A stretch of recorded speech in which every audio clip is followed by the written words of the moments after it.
Assalamualaikum warahmatullahi wabarakatuh. Para pemirsa, sahabat muslim yang dirahmati oleh Allah Subhanahu wa taala, kita jumpa lagi dengan podcast kesayangan kita, Ngobrol, Ngobrol bareng Ulama. Kali ini kita tampilkan narasumber yang sangat istimewa, yang sangat langka, yaitu narasumber mantan duta besar di dua negara besar. Nanti akan saya perkenalkan, sabar dulu. Pertama kami sapa seluruhnya para pemirsa, sahabat muslim. Semoga senantiasa Anda semua dalam keadaan sehat walafiat. Semua yang memirsa maupun sahabat-sahabat dan famili serta keluarga semuanya dalam keadaan sehat walafiat. Marilah kita perkenalkan narasumber kita yang istimewa yang satu ini, yaitu Profesor Emran Cotan. Betul Pak, Imran Cotan ya? Kotan, maaf ya, Imron Cotan. Kotan. Oh, Kotan, maaf. Ini ya C itu Ejaan. baca dia Iya, ejaan. betul. Beliau adalah mantan duta besar Australia. Tahun berapa, Pak? Tahun 2010-2013. 2010-2013. Maaf, 2003-2005 2003-2005 di Australia, Pak di ya. Australia. Kemudian setelah itu Bapak menjabat sebagai Setelah itu saya kembali ke Kemenlu. menjadi Sekjen Kementerian Luar Negeri 2006-2010, kemudian biasa. 2010 sampai 2013 Duta Besar Indonesia untuk China. China dan Mongolia ya. Dan Saya Mongolia, lihat ya, riwayatnya itu luar biasa ini Pak ya. Dan Bapak juga sering menulis ya tentang isu-isu strategis nasional, internasional ya. Betul. Jadi tepat sekali tim kreatif ini mengundang Bapak karena Bapak ini seorang pemikir Muslim, kemudian banyak menulis tentang isu-isu nasional dan isu-isu internasional tentunya. Bapak dari latar belakang hubungan internasional UGM kan, saya Betul. baca biodata singkatnya itu Pak. Jadi kami minta pandangan-pandangan Bapak tentang isu-isu nasional kita yang mulai menghangat di sana-sini, sehingga diharapkan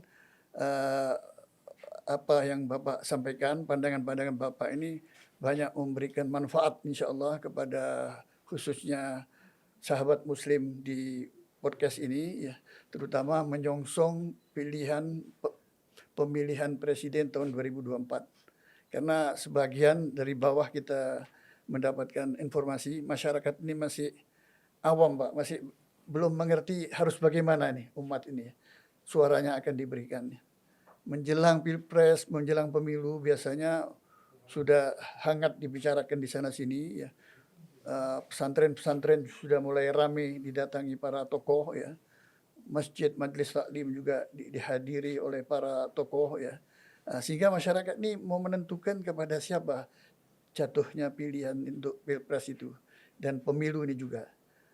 Umat Islam ini bagaimanapun adalah potensi suara yang luar biasa. Wajar kalau diperebutkan ya. Meskipun ada isu bahwa tidak boleh lagi membawa identitas dalam berpolitik, tapi realitasnya memang begitu. Identitas keislaman itu sulit lepas daripada wacana ini. Bukan saja masalah agama, masalah kedaerahan juga masih muncul, itu identitas. Misalnya pilih putra daerah dan lain sebagainya, kan itu identitas juga itu.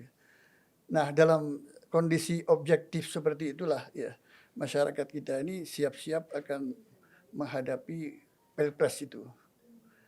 Kami ingin mendengar pandangan-pandangan Bapak ya, karena diskusi kita ini akan kita bagi, kalau buku itu Pak ada 3 bab Pak.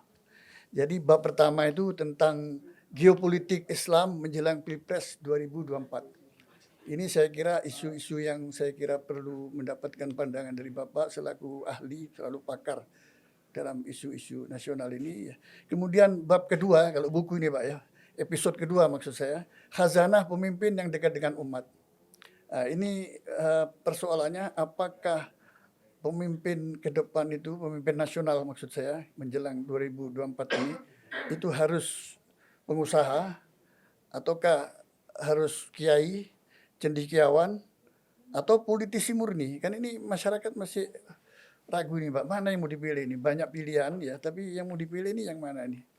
Nanti bisa Bapak memberikan pandangan-pandangannya yang tepat sehingga ini jadi bekal bagi masyarakat kita yang masih menunggu-nunggu kepastian ini Pak, bagaimana diarahkan nih suara umat ini Pak. Yang ketiga kita berbicara tentang siapa yang harus dipilih itu Pak. Di bawah mulai muncul isu-isu ini bakal ada kuda hitam. Disebut-sebut kuda hitam itu tidak lain adalah Sandiaga Uno. Kami kasih judul, tim kreatif menyodorkan satu judul, mengapa pilih Sandiaga Uno? Ya. Tentunya ada alasan-alasan masyarakat bawah ini yang saat hiruk pikuk dukungan di sana sini, deklarasi di sana sini sudah mulai muncul mengapa bukan dia ya sebagai kuda hitam dia. Ada 3 bab itulah kira-kira yang kita akan bahas ya, nanti kita jeda, kita lanjutkan pada subbab berikutnya. Kalau ibarat buku itu subbab berikutnya, Pak. Silakan bagaimana pandangan Bapak mengenai geopolitik Islam menjelang 2024 itu? Baik. Petanya seperti apa? Baik. Bismillahirrahmanirrahim. Assalamualaikum warahmatullahi taala wabarakatuh. Bagi semua Waalaikumsalam pemirsa warahmatullahi yang ada wabarakatuh. di seluruh Indonesia tentunya, mungkin bisa jadi di luar negeri juga. Betul, Pak. Yang pertama memang seperti tadi Ustadz mengatakan bahwa politik identitas itu salah satu juga ciri dari negara demokrasi.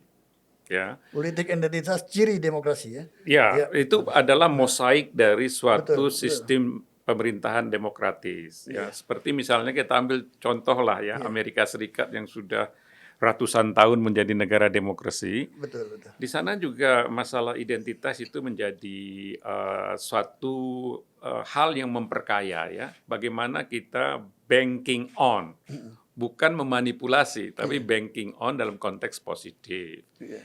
Ya, sepanjang sejarah Amerika Serikat itu presiden yang beragama Kristen Katolik baru satu. Ya. Sebelumnya Protestan ya. Kristen. Selalu Protestan karena merupakan antitesis dari ketika mereka berpisah atau melarikan diri dari kejaran waktu itu kerajaan Inggris yang didominir oleh Anglikan. Jadi itu juga sampai sekarang juga belum tuntas juga. Iya. Itu adalah bagian untuk memperkaya ya suatu negara yang siapapun bebas menyampaikan pendapat, apakah itu berkaitan atau beririsan dengan identitas atau tidak, itu sesuatu yang wajar, tidak perlu menjadi suatu Persoalan.